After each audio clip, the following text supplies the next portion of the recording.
Good morning. Hi everybody. Today we'll talk about the basic 8 principles of Montessori. But among those 8, I want to emphasize about the basic 3 principles. The first and the most important is movement and cognition. Movement and cognition.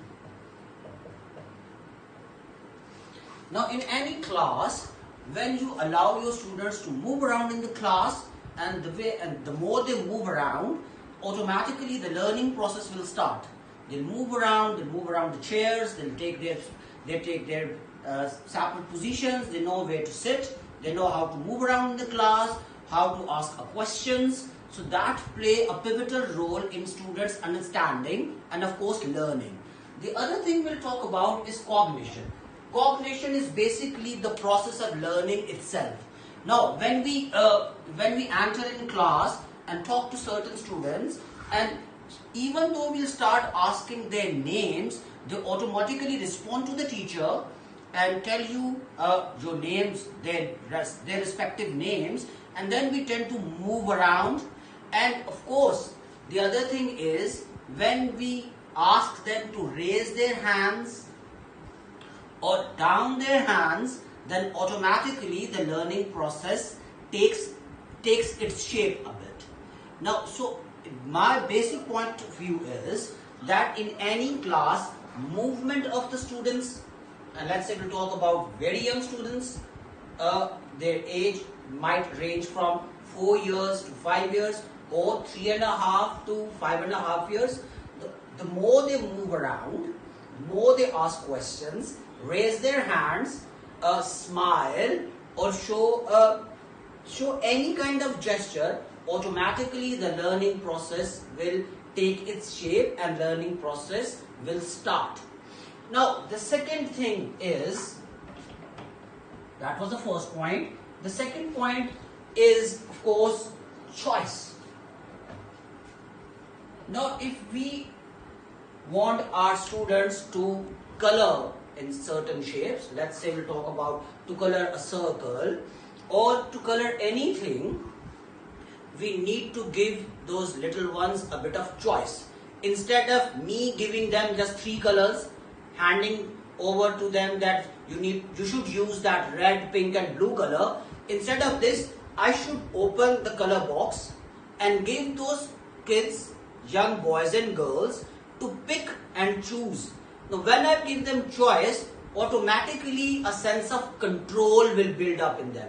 So they open up their mind and they'll choose their favorite color instead of I am being compelling them to choose a pink color or blue color or a red color.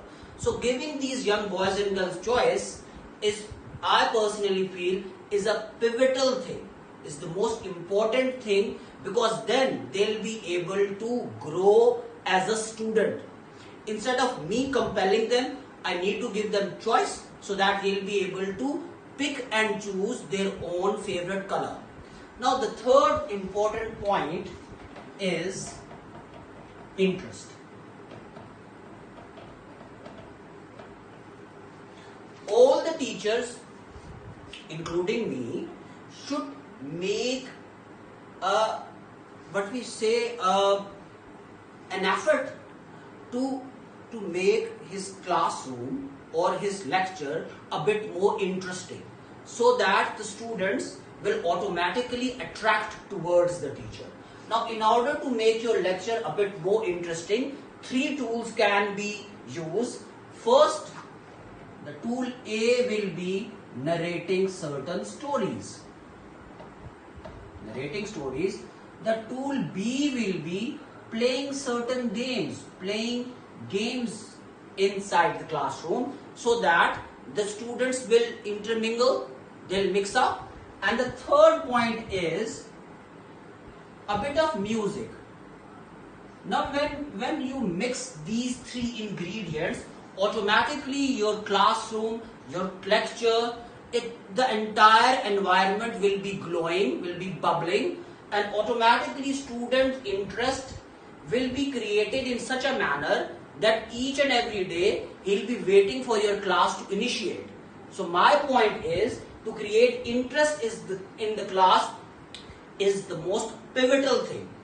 Every teacher should be able to create an interesting and congenial environment in the class so that student will take part actively, smilingly, and they'll be waiting for your class whole day. I hope you like my ideas of creating interest, movement, choice, cognition, so that the classroom will be a place where all the students will be happy and the learning process will go naturally. Thank you so much. Bye bye.